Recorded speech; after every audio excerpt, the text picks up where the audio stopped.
welcome and thanks for staying with us. It's another beautiful Friday morning right here in the studio. And as always, we talk about agricultural practices here in Nigeria. Now, I hear a lot of people say, as long as it depends on me, we must return to our original self. And when I talk about original self, I know that we're rich in diverse things, natural resources. We have oil, which is part of our natural resources. We have lithium. We have coal. We have gold. Name it. We have it all. But the point where we took a turn from our agricultural heritage and now focusing on oil-based products, minerals and materials is my concern. And that is why the Green Line is here to address every single one of these things that have been abandoned and how we can reintegrate agriculture into our system. Now, the agricultural heritage of Nigeria is one that cannot be denied. We have a lot, very fertile and arable land. And yes, the Green Line is here every single Friday of the week to remind us of who we are and to take us back to our agricultural footprint. Now, today, we will be talking about food. And when we say food, it's not just what we consume, basically. Food is not just what we eat, it is health, it is wealth, it is survival. Yet, providing good food for individuals, families, and businesses remains one of the greatest challenges of our time, both locally and Nigeria faces rising food prices, insecurity, and production gaps. Now, globally, the demand for healthy, safe, and sustainable food is reshaping agriculture and businesses. So on the Green Line today, we'll be asking some very important questions. How can we ensure access to good food from the family dining table to restaurants, to factories, and even global export markets? What should farmers, businesses, and policymakers be doing differently to guarantee not just quantity, but quality in what we consume? Now, this is the Green Line where agriculture meets nutrition, economy, and innovation. And welcome to today's conversation.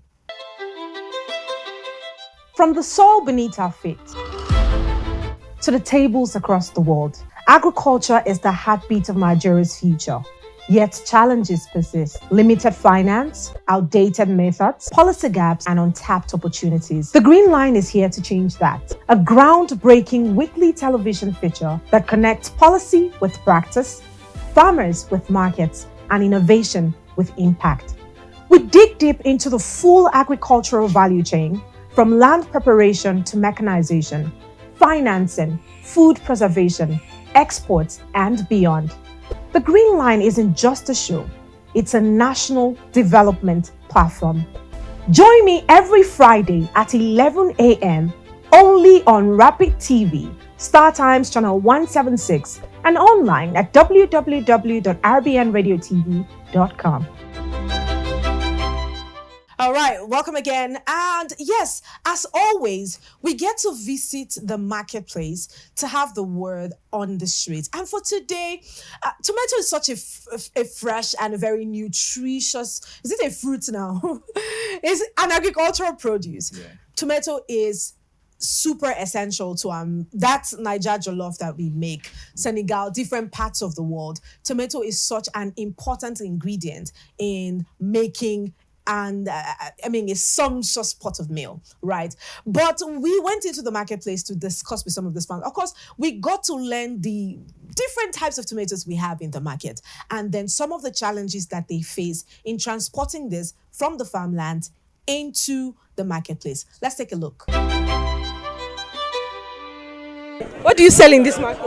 I sell tomatoes. Okay. Which tomato? Tomato juice. That's the only tomato you sell? Now only tomato I say tomato Derica from Jos. Why I've asked a lot of people and they say they like Derica tomato. What's the difference between Derica tomato? Tomato Derica Jos is sweet. One, no bitter. Two, kuma. Three, it get meat. If you cook them, you no go melt, no get water. That is why people they like them. You no get water. If this one, even three like this, you bring one egg, you go put them, eat food. That is why. So you don't need too much for this one? You don't need too much. If you buy one basket, you go do 1 month, 3 months with am. Depend your house plenty. So what is the transportation process like from Jos? Transportation from Jos we dey suffer for road. That one na problem. Before we dey pay 120, now they say 200,000. Transport it come here one motor because of this expensive what they pay. That one they make us it cost. That's what is affecting the price of the tomato. That is they affect the price. With the suffer where people they suffer no fertilizer for farm because we na farmer too. With the farmer we they bring am people they suffer no fertilizer. But this one come out with they put medicine. Medicine it costs. What kind of medicine? Medicine for the would they put up for tomato. It costs. What is the medicine for? For because if you not put medicine, rain go come, go get this suicide go make am no go good. That is why they put medicine. Okay, so the medicine is a pesticide. Yes, it costs well. And like how much is the medicine? Would they buy one rubber? It is 1 carton. It is 300,000. So how long can you use 1 carton? 1 carton. If you get one farm, one day you go use and finish. Depend of your farm. Because with the big government, may they do that one. For me, for fertilizer, it's problem. For medicine, where they put them for tomato, it's problem. So this is what is to affect the price of it? They affect them well. That fertilizer, and I am big with that medicine. My name is Ali Ahmed. Okay, Ali Ahmed, what are you doing in this market? I'm selling tomatoes. Tomatoes? Yes. So all this basket, are they your tomatoes? Yes, it's for my Oga. For your Oga? Yes. How much is 1 basket? 1 basket we sell 33. Which tomato is this? This one is the Rica Jos. The Rica Jos? Yes. So 1 basket of this tomato is 33,000? Yes, that's how we used to sell. Why? What's the difference between this tomato and every other tomato? No, this tomato is strong and it's from Jos. There's difference. Because where are the other ones? Look at them here. Tell me your name. Muhammad Ibrahim. Now you get this place? Na me. You no go school? I dey go now. You dey go? Where? School. Goodies Lawyer International School. Okay. So how much are you selling? 11.5. For 1 basket? Yes, ma. Now like this is day before. How No. much you know they sell for? 20. 20,000 for 1 basket. Yes. Now the price don't reduce. I think say during rainy season tomato they cost. You know they cost for a rainy season. For dry season they cost. Yes, ma. So now this one 1 basket.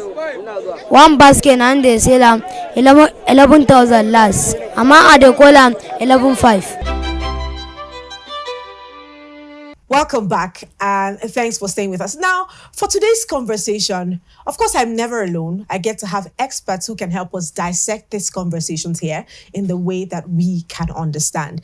Now, Nigeria is the most populous country in Africa, or maybe, the most populous country in Africa, a resident of over 206 million people, right? But according to the Institute of Development Studies in the United Kingdom, Nigeria is ranked 2nd poorest in food affordability globally by that institute.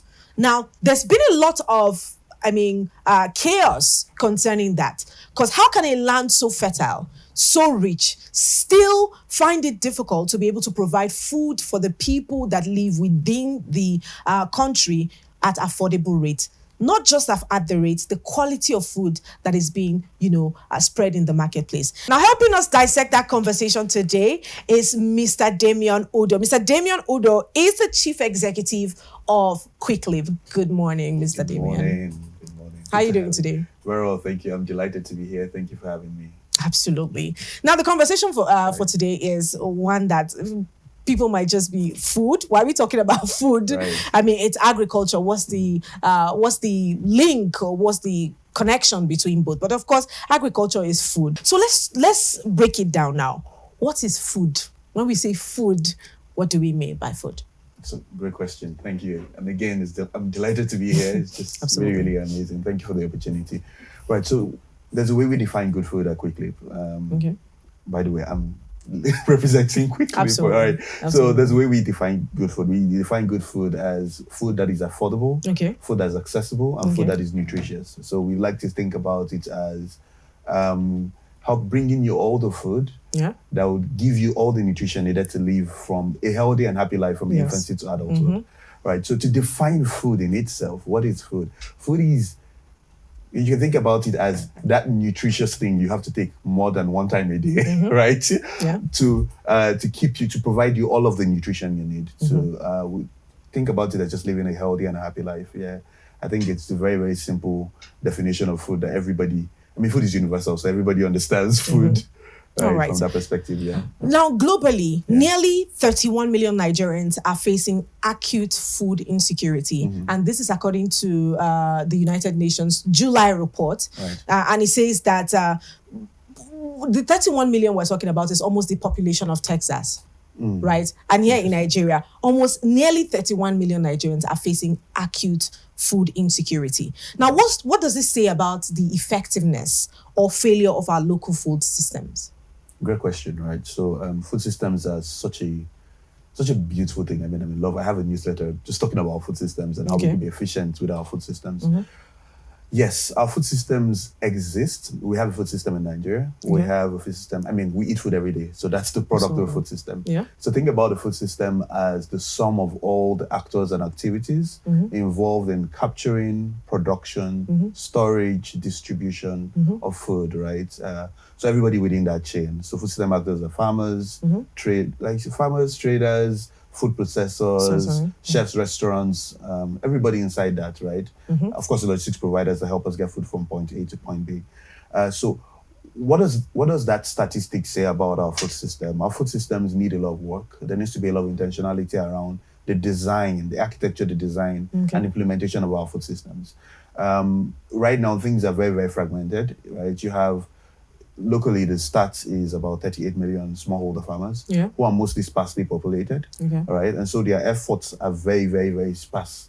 Like you see this community of farmers in this place creating food, next community in the other place. None of that is the real problem. But having the connection in between all of those different nodes of production and between storage to harvest, to help first even threshing or post-harvest activities, right? Which threshing will be one of them, to help reduce the food loss, and of course, market linkages, storage, market linkages, logistics in between all of that, right?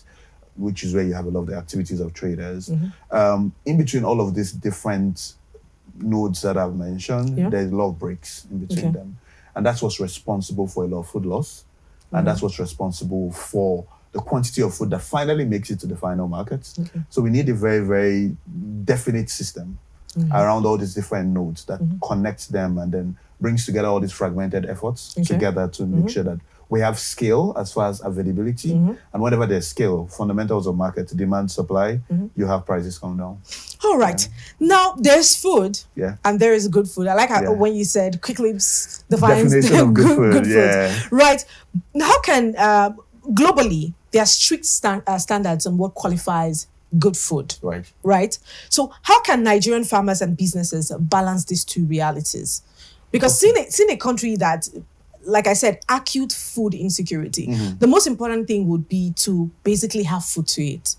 But then we're now hearing that there's good food. There's a standard of food that should be called good food. How can they balance these realities? Okay. So we're coming from what good food should be and making that available to Nigerians. Absolutely. And the reality that we don't have all of that yet. Absolutely. Right. So first things first, a lot of credence to the people who are doing amazing work in the space. You have great farmers who go to their farms every day in the midst of insecurity. We once did something in the farming community in Maro, in Kaduna, and we're helping farmers there gain access to markets in the midst of insecurity. And you just have to see the resilience that those guys put into their craft every day, going to the farm in the midst of all of that stuff. So we have great people who are involved in creating food. They need to be incentivized. Everything from access to finance and great inputs, to advisory for them to have better yields per acre, per hectare, and also the kinds of market linkage services that one of the services we provide to make sure that everything that they create gets to market and then they get value for it.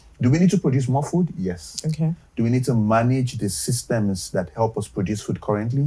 Yes. Because we still have a lot of food loss, right? So a good portion of the food that's supposed to get from point A to point B doesn't get from point A to point B. So you have those shortages in terms of like the quantity of food that gets to people. Also, even though we say the stat is 38 million smallholder farmers, not all of them are actively producing.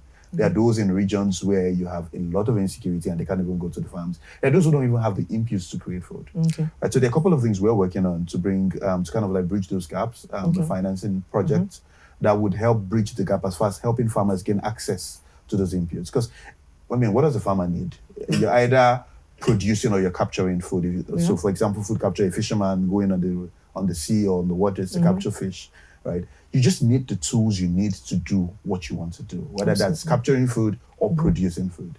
Whenever there is a gap in the supply of those tools and the inputs you need, generally, then there's a deficiency. On this other end, you're going to see a lapse in terms of like quantities and other things. So it's not really difficult to marry those realities, right? You have, I mean, that we have good food, yes, we do. We need good food, yes. And then we need the people who create food, our food system actors need to have the tools, right, to create the food. Okay. All right. From the farmer's perspective, because I know you're also there. Yeah, I am. From the farmer's perspective, what practical steps can be taken to improve the quality of food produced, even if we have limited resources? Because you've highlighted that some of the resources for these smallholder farmers are quite not available. So how can we maximize what we have? Okay, good. I mean, great place to always start. We start with what we have, right? So we have, there are a lot of people who do our grow programs right now, and a lot of great people out there. There's Papangona, there's Triva Greek, there is Apex, of course, there's Quickly, right? All of us doing wonderful things in this space. But then when you look at the whole, it's only a fraction. So if Papangona is doing, say, 3 million farmers, and FX is doing another 3, and Tribe is doing another 3. Quickly doesn't yet do those numbers yet, but I mean, that's only what some of the people have mentioned, and maybe just only 12 million out of 38 million. You still have people who have need of like vast, there's still that deficiency in inputs gap. So how could we do better with what we have available? We could help our farmers get improved seedlings, right? Better access to all the inputs they need. And ensure that they have the advisory services. There's Sasakawa, who's doing great work there as far as like extension services. There's Extension Africa also who's doing great work there. But we need to kind of like scale that, right? So that a great advisory can get to the farmers. Okay, you have this kinds of inputs. This is the best way to plant. I mean, these guys are not novices, they know what they're doing. But then you need better advisory to get better yields out of what they already have. And when we have those advisory services plugged into, for example, a farmer who farms on, let's say, an acre, right? And then he has seeds already. Say you don't have to give him seeds. But he needs advisory to say, okay, you don't have X amount of, just do it this particular way. Absolutely. You get X volume more, say X to X3 more, out of the same space of land. That's better for the farmer. That's better for our food systems. Better for the farmer in that the farmer can get more economic value out of more quantity. Better for our food systems in that we have more food available, right, from one particular player, and then scale that across 38 million smallholder farmers. That will increase it, basically. Smart move. Smart move. Since we're talking about good food and what is nutritious, I know you have heard diverse conversations, especially about GMOs, genetically modified organisms or food. Are they safe for us to eat? Are they safe? We've had a lot of conversations around this. So I'll be asking you first, are GMOs safe to be consumed? Secondly, I hear that NAFDAC has already approved it, but on the condition that there must be labeling for genetically modified organisms. So let's hear your take on this. I used to shy away from this topic because it's very, very volatile. In that sense. So what are GMOs? Very, very simply put, genetically modified in that sense. They are modified, right? So seeds organically and originally were designed to multiply and increase. Now we're going to talk about GMOs. There's the economic part to talking about GMOs, where you're talking about the seed companies and what they're doing around GMOs. There are the advantages to GMOs, and of course, there are the very, very high disadvantages to having GMOs. GMOs, when done right, what you're typically optimizing for is efficiency, right? Very simply put. And I would like to be very, very nimble on the topic because, like I said, it's very, very... it's very, very, very, very sensitive. Absolutely. Right. Generally, should you be having, I mean, if things were working as they ought to work, we would have great seeds. We wouldn't need to modify them, right, genetically. Because when you just start tampering around them, if you're not doing it right, there are a lot of terrible side effects that could come with that. If you're doing it right, then you could have great results, right?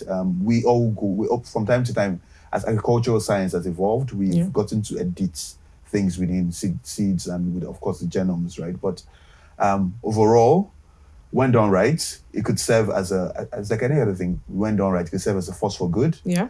When not done right, when it's more purely from a economic perspective, it could be very, very dangerous because you don't take the time to do it right. And I think I'll leave it there. I'm getting more bold on this topic. Okay. But simply put, yes, should we eat GMOs? If we know what has been modified, right? And NAFDAC is right in saying, let's ensure that we label it so that when you're buying something that is GMO, you know, okay, I'm buying something that is GMO. Right, we should get back to our seed, everything we do around seed, and be very, very intentional. Organic is always best. Thank you so much. Thank you so much. It's been an amazing time here on the show with you, by the way, helping us explain some of these technologies. And we hope to have more of you on the Green Line. Absolutely. Delighted to be around. Delighted. All right. Yeah. If you are just joining us, we have been hanging out with Mr. Damian Udoh, and he is the chief executive, because he likes to run away from it. But yes, he is the chief executive of Quick Lips, and they're doing amazing work as well. Thank you so much again for joining us. Thank you. So, but we have to let you go right now. Amazing. It's been a joy being around. Thank you so much. Now, before we go on, we talk about technology in farming, and if we must embrace larger scales and effective systems of farming, then we cannot override the place of technology in agriculture. And today we are looking at hydroponic farming. Let's take a look.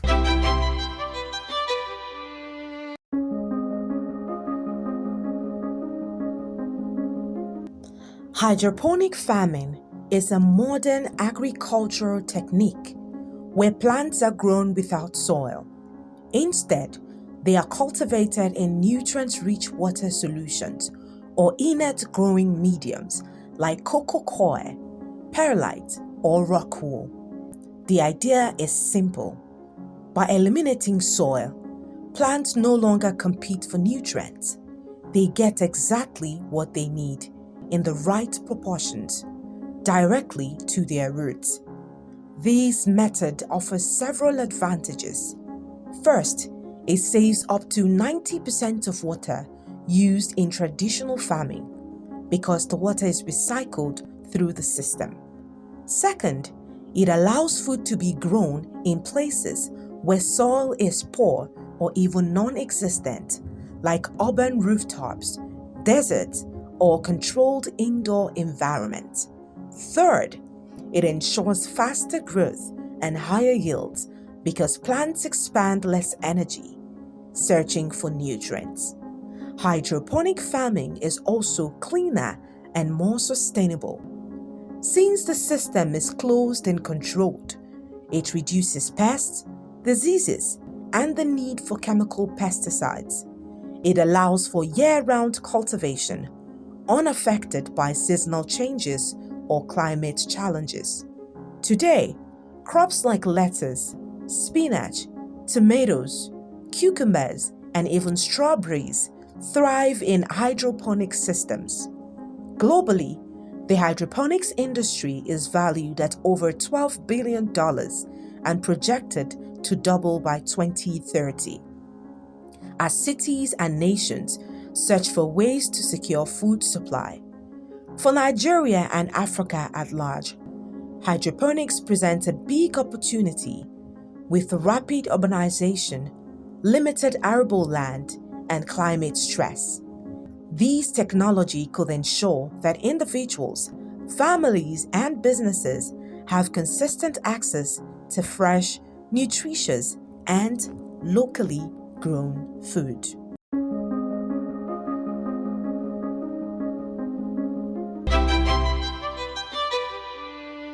And yes, that is hydroponic farming, basically growing plants in nutrient-rich water.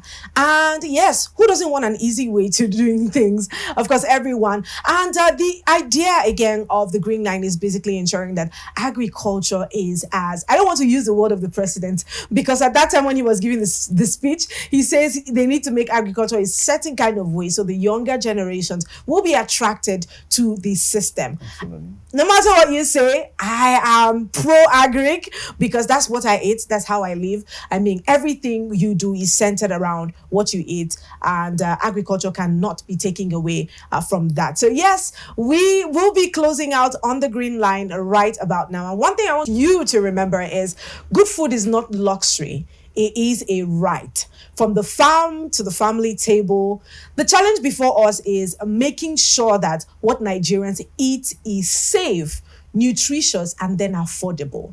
Because it needs to be safe first before we start to have the conversation of affordability. So if we can fix food, we can fix health, we can fix productivity, and even our economy. So the journey to good food for all of us begins with the choices we make today as farmers, as businesses, as the government, and as family.